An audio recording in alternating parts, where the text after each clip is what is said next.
I didn't end my marriage during a fight. There was no screaming. No broken plates. No dramatic goodbye. Just a message. Short. Controlled. Cold enough to hide everything I was really feeling. And I sent it at the worst possible time for him. Not by accident. He was in Zambia when I ended things. Far from home. Far from me. Far from anything stable. Working on some remote community project where electricity barely stayed on and phone signal came and went like it had commitment issues. I knew that. Of course I knew that. We had talked about it before he left. About how hard it would be to communicate. About how frustrating it might get. About how we'd have to trust each other more than ever. Funny thing about trust. It doesn't usually break all at once. It cracks slowly. Quietly. So quietly that by the time you notice it, it's already too late. Back in Europe, I was finishing a project of my own. Same apartment. Same routines. Same empty spaces where he used to be. And for the first few weeks, everything felt normal. We texted when we could. Sent voice notes. Shared random updates. Pretended distance wasn't doing what it always does. But then something shifted. Not suddenly. Not dramatically. Just enough. His replies got shorter. Then slower. Then sometimes, gone completely. At first, I blamed the signal. Then the time difference. Then the stress of his work. Until I ran out of excuses. Because even when he did reply, something felt off. Like he was there. But not really there. And the worst part? I didn't know when it started. Or if it had always been like this, and I just didn't see it. We weren't a bad a couple. At least, not in the way people usually define it. We didn't have explosive fights. We didn't constantly argue. We didn't hate each other. We competed. At first, it was cute. That's what everyone said. Couple goals. Fun energy. Better than boring. We had a whiteboard in our apartment. Not for groceries. Not for reminders. For scorekeeping. Yes. Actual scorekeeping. Games. Challenges. Random bets. Everything turned into a competition. Who cooked better meals that week? Who walked more steps? Who won more rounds of whatever game we were obsessed with at the time? And we loved it. At least, that's what we told ourselves. I remember one day I went out to pick up dinner. Just a quick walk. Nothing serious. When I got back, he was pacing around the apartment. Out of breath. Acting like nothing happened. I checked my phone. Step count. He had passed me. Barely. He had literally run around the apartment. Just to win. And instead of thinking it was strange, I laughed. That's the kind of relationship we had. Everything was a game. Everything had a winner. Everything had a loser. And no one ever asked, what happens when the game stops being fun? We played a lot of mobile games together. Late nights. Wine. Sometimes a little too much of everything. Those were our best moments. Or at least, the ones I missed the most later.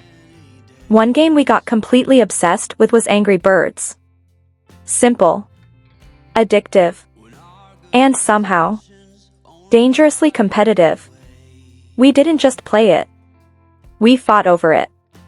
If he beat my score, I stayed up late to beat his. If I passed his level, he'd grind until he overtook me again. We didn't say it out loud. But we both needed to win. Always. And at the time, it felt harmless. Until it wasn't. Because here's the truth I didn't admit back then. We weren't just competing in games. We were competing in everything. Attention. Effort. Who cared more? Who tried less? And slowly, without either of us noticing, we stopped being a team. We became opponents. So when he left for Zambia, something in me didn't just miss him. It relaxed. That was the part one didn't want to face. The apartment felt quieter, cleaner, less tense. No silent competitions. No constant need to prove something. No feeling like I had to keep up or stay ahead. And once I felt that, I couldn't unfeel it. I tried to ignore it. I really did. I told myself I missed him. And I did. In some ways. But I didn't miss us. Not the way we had become. And that realization? That's what actually ended everything. Not distance. Not a fight. Not another person. Just clarity. So one night, after staring at my phone for almost an hour, I typed the message. No drama. No long explanation. No emotional paragraphs.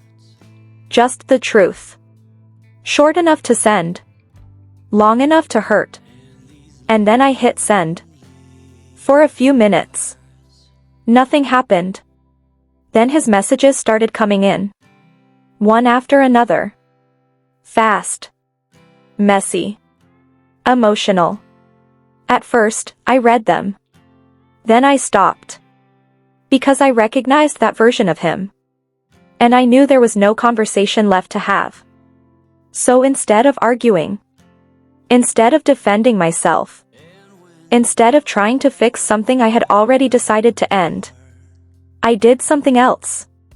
Something practical. Something controlled. Something that made sure I wouldn't lose control of the situation. I froze our joint bank account. Not out of spite. Not entirely. But because I knew him. And I knew what anger could make him do. Especially when mixed with alcohol. And I was right. The messages got worse. Meaner. Sharper. The kind of words you can't take back. And with every message, I felt more certain I had made the right decision. Still, that didn't make it easy.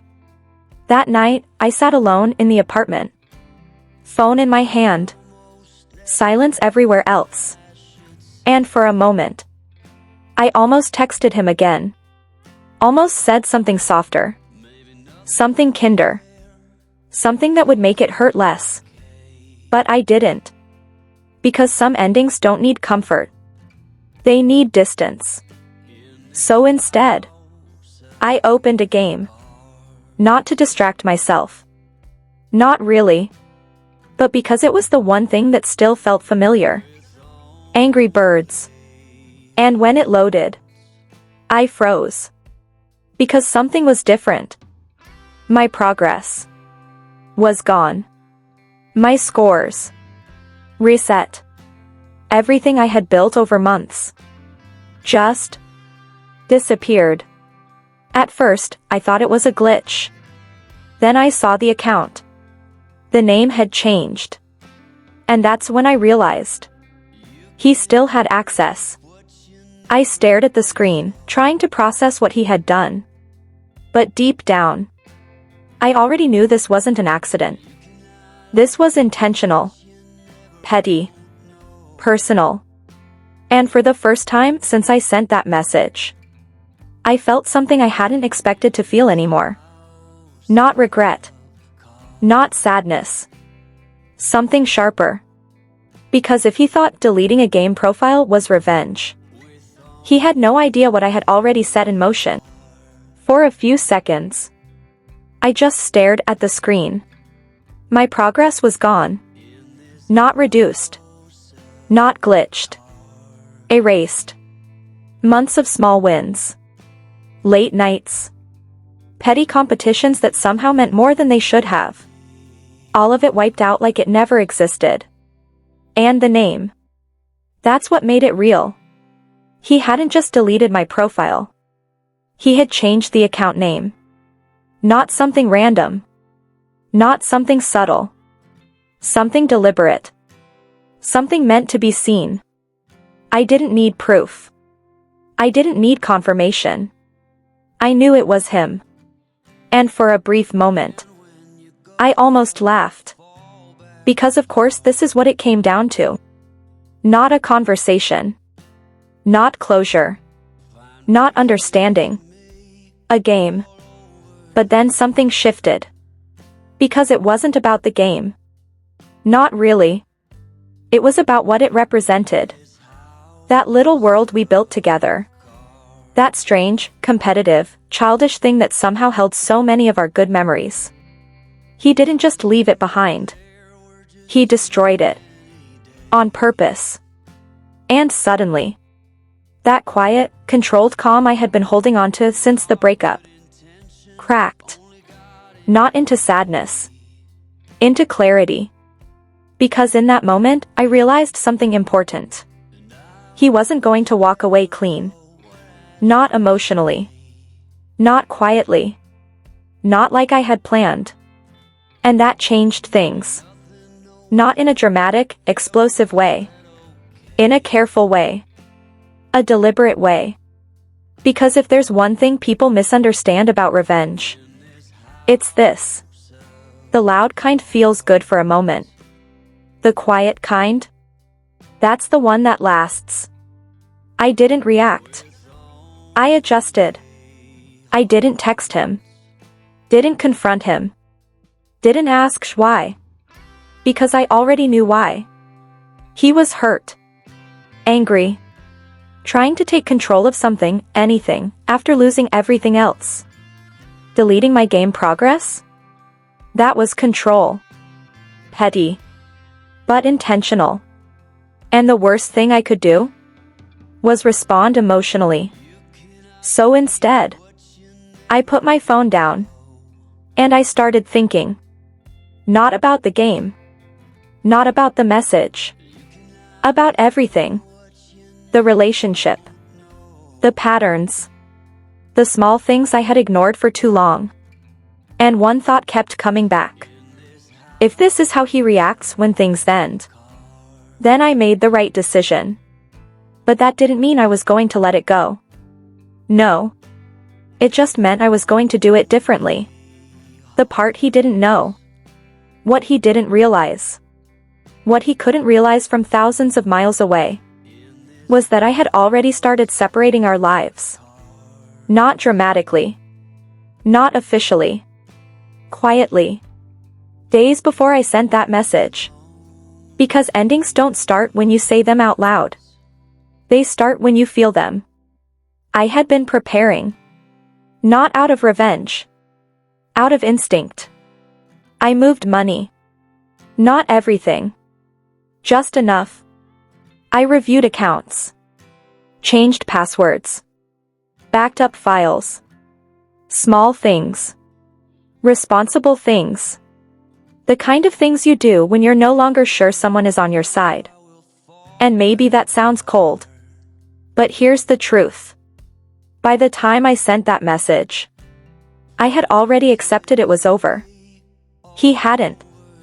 And that difference? That's where all the chaos comes from. But the game. That was different. Still. That Angry Birds account. That wasn't just data. That was ours. And now it wasn't. And for the first time since everything ended, I felt something personal. Not heartbreak. Disrespect. Because deleting it wasn't just childish. It was targeted. He knew it would bother me. He knew I'd notice. And more importantly, he knew I wouldn't be able to fix it. And that's what made me pause. Because suddenly, this wasn't about who ended things. This was about something else entirely. Control. And I don't like losing control. So I went back. Quietly. I logged out of the account. Then back in. Checked everything. Settings. Linked emails.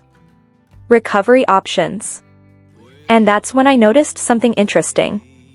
He had changed the name. Deleted my progress. But he didn't lock me out. Not completely. Which meant one thing. He was angry. But not careful. And that's a mistake. Because anger makes people sloppy. And sloppy people leave doors open. The shift. Up until that moment, I had been ending something. Now, I was starting something. Not a fight. Not a war. Something quieter. Something he wouldn't even notice at first. Because the best kind of response is the one the other person doesn't see coming. I didn't touch the game again. That's the part most people wouldn't expect. I didn't try to fix it. Didn't rebuild it. Didn't even open it again after that night. Because the game wasn't the point anymore. He thought it was.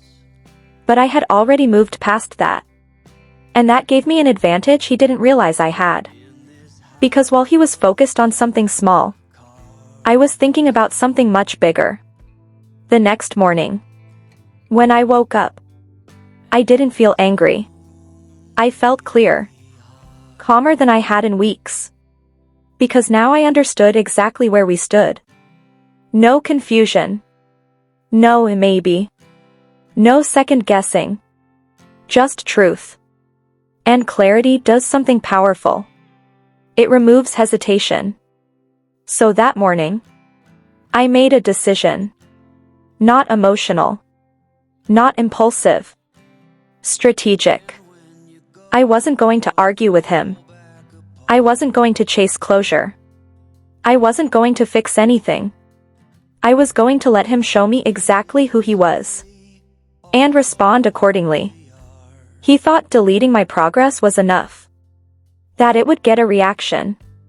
That it would make me come back. But instead, it did the opposite. Because now I wasn't thinking about the past anymore. I was thinking about what came next. And what he didn't know was that the next move wasn't going to be loud. Wasn't going to be immediate. But when it hit, it was going to matter a lot more than a game. Silence is louder than anger. I didn't reply. Not that night. Not the next morning. Not even when I saw his messages piling up. Because that's what he wanted. A reaction. Anger. Sadness. Anything that proved he could still reach me. And for the first time in our entire relationship, I didn't give him that. At first, his messages were chaotic. Emotional. Messy. Unfiltered. Then they changed. Shorter. Sharper. More controlled. Like he was trying to figure out which version of himself would get through to me. But none of them did. Because I had already stepped out of that loop. And once you step out of it, you start seeing things differently. The pattern I couldn't unsee. I started rereading old conversations. Not to feel something. Not to miss him. But to understand. And once I looked at it without emotion, the pattern was obvious. Everything between us had always been about balance. If he pulled away, I leaned in. If I got distant, he came closer. If one of us cared less, the other tried harder. It wasn't love. It was a constant adjustment. A quiet tug-of-war neither of us admitted we were playing. And now, for the first time, I wasn't pulling back. I had let go. And that left him holding nothing. The first sign he felt it. It didn't take long. About 2 days. That's how long it took before the tone changed again. His messages weren't angry anymore. They were confused. Short questions. Simple ones. Are you serious? Is this really it? Why aren't you answering? And I'll admit, that part almost got to me. Not because I wanted to reply, but because I recognized it. That moment when someone realizes they've lost control of the situation. And suddenly, they don't know what to do next. But I still did nothing. No reply. No reaction. No acknowledgement. Because silence does something powerful. It forces the other person to sit with themselves. No distraction. No argument. No closure. Just their own thoughts. And for someone like him, that's worse than any fight. Meanwhile, I was moving forward. While he was trying to pull me back into the past, I was quietly stepping further away from it. I changed more passwords. Not in a rushed, paranoid way. In a calm, methodical way. Email. Subscriptions. Shared apps. Cloud storage. Anything that connected us. I wasn't cutting him off out of anger. I was removing access. There's a difference. Anger is reactive. Control is intentional. And then I found something interesting. While going through our shared accounts, I noticed something I hadn't paid attention to before. He hadn't just changed the game profile. He had stayed logged in. Active. Almost like he was waiting. Checking. Refreshing. To see if I would come back. To see if I would fix it. To see if I would react.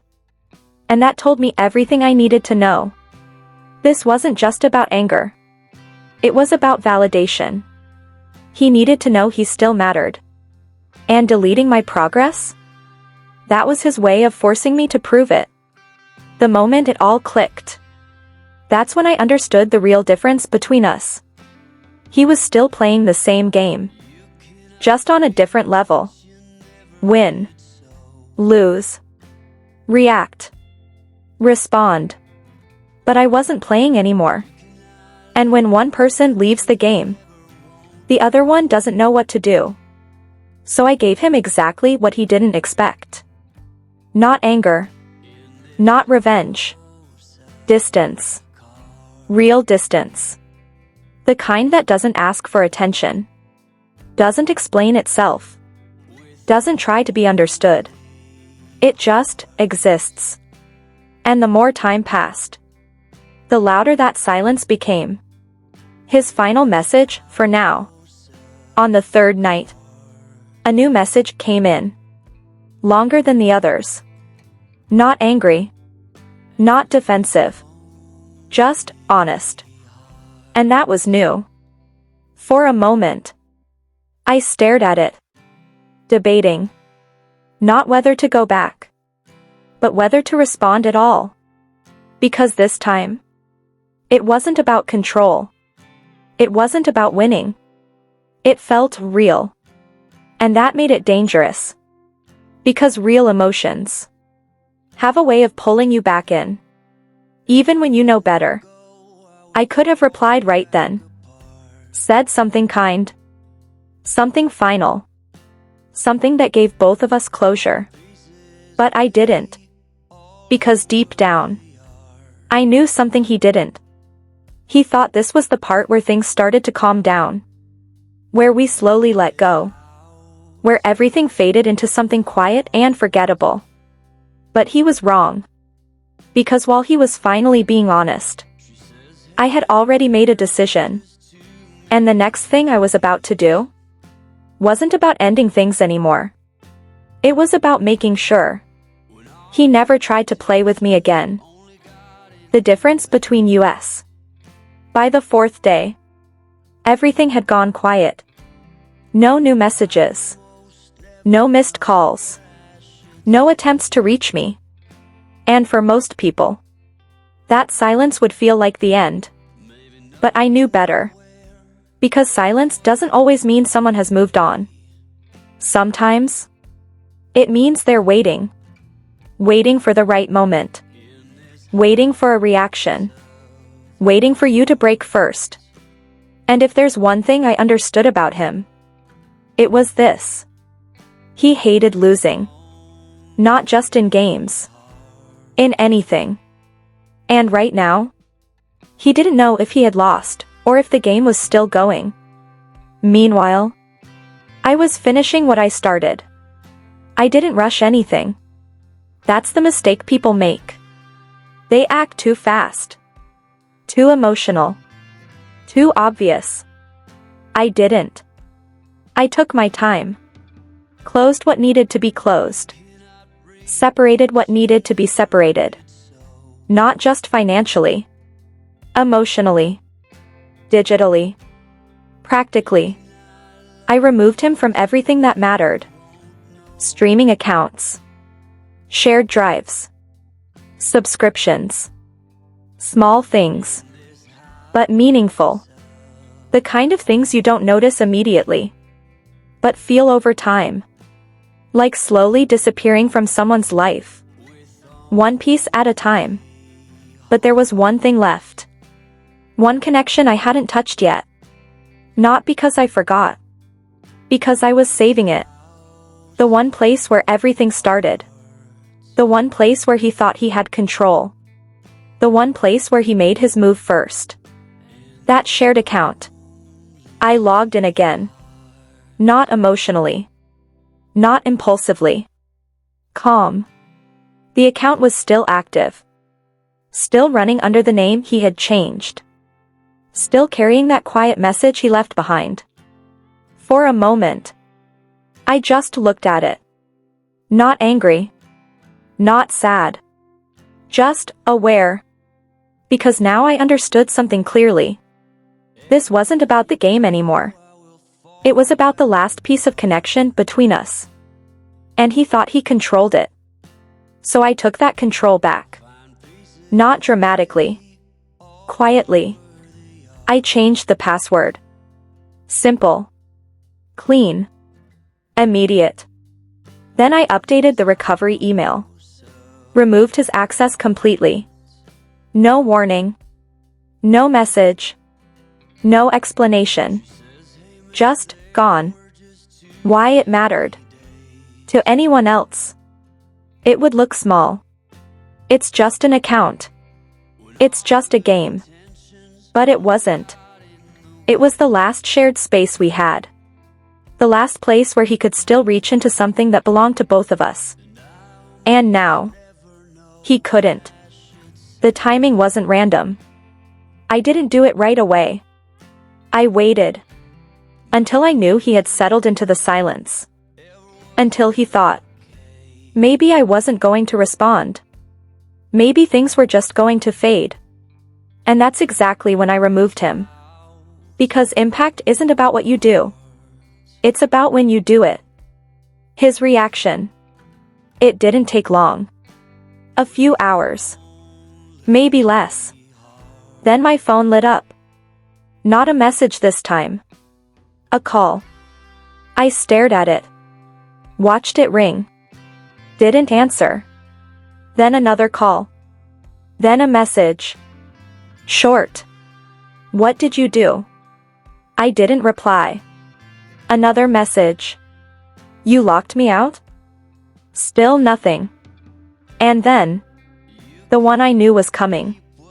Seriously? That word. That one word carried everything. Confusion. Frustration. Realization. Because now, he understood. Not fully. Not yet. But enough. The shift in power. For the first time since this started. He wasn't reacting to what I said. He was reacting to what I didn't say. To what I removed. To what I took back. And that changes everything. Because words can be argued. Actions? They're final. But this wasn't revenge. That's the part most people get wrong. I wasn't trying to hurt him. Not in the way he tried to hurt me. This wasn't emotional. It was structural. I was removing every piece of shared ground between us. So there was nothing left to fight over. Nothing left to control. Nothing left to compete for. Because once that's gone, the game ends. whether the other person is ready or not. He thought locking me out of a game would get a reaction. But instead, it showed me exactly what I needed to do. And now, there was nothing left connecting us. No shared accounts. No shared space. No silent competitions. Just distance. Real distance. But what he didn't realize was that losing access wasn't the part that would stay with him. It was the silence. Because when someone disappears without a fight, without closure, without even acknowledging you anymore, that's when it really hits. And the next time I heard from him, it wasn't about the game. It wasn't about the breakup. It was something I didn't expect. The message I didn't expect. After that night, everything went quiet again. No calls. No messages. No attempts to reach me. And this time, it felt different. Not like waiting. Not like tension. Like something had finally settled. Days passed. I went back to my routine. Work. Sleep. Normal life. The apartment felt the same.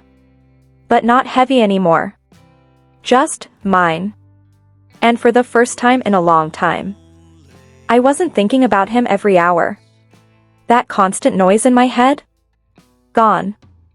And that's when I realized something strange. I didn't feel like I had lost anything. I felt like I had stopped carrying it. And then, his name showed up again. It happened late at night. No warning. No build-up. Just a message. His name on my screen. For a second, I just stared at it. Not nervous. Not excited. Just curious.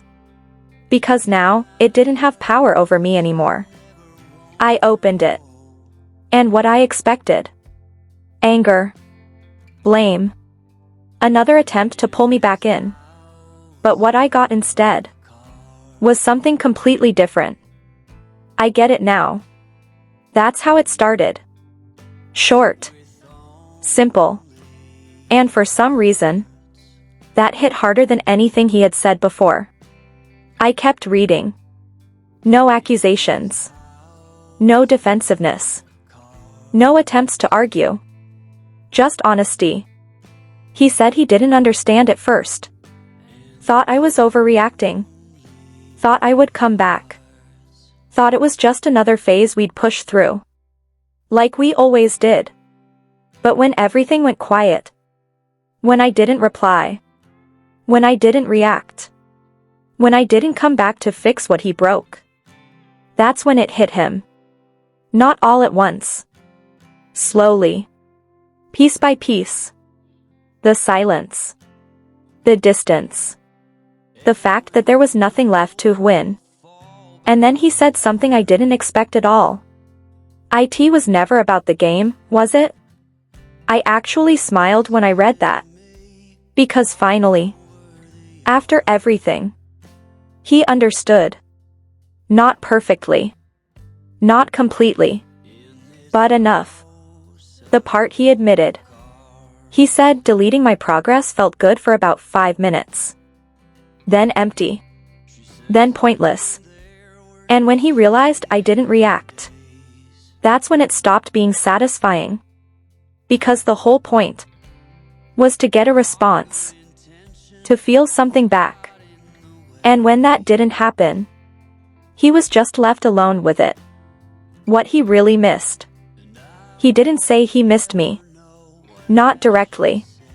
Instead, he said he missed how things used to feel. The games. The jokes. The late nights. That weird, competitive energy we had. And that's when I understood something clearly. He didn't miss me. He missed the version of us that didn't exist anymore. And that changed everything. Because for a moment, just a small one, I thought about replying. Not to go back. Just to close it properly. To say something kind. Something final. But then I asked myself one question. What would this change? Would it bring anything back? No. Would it make things clearer? They already were. Would it help either of us move on? Or just reopen something that was finally quiet? And that's when I realized. Some endings don't need a final conversation. They just need distance. So I did the hardest thing. I didn't reply. Not because I was angry. Not because I wanted to hurt him. But because for the first time, I wasn't trying to win anything. Not the argument. Not the ending. Not even the last word. I was just done. The last thing I ever did. I closed the message. Locked my phone. And left it there. No dramatic goodbye. No final line. No explanation. Just silence. The same silence that once felt heavy. Now felt peaceful. He thought deleting a game would get a reaction. But in the end, the only thing he couldn't handle was the moment I stopped playing altogether.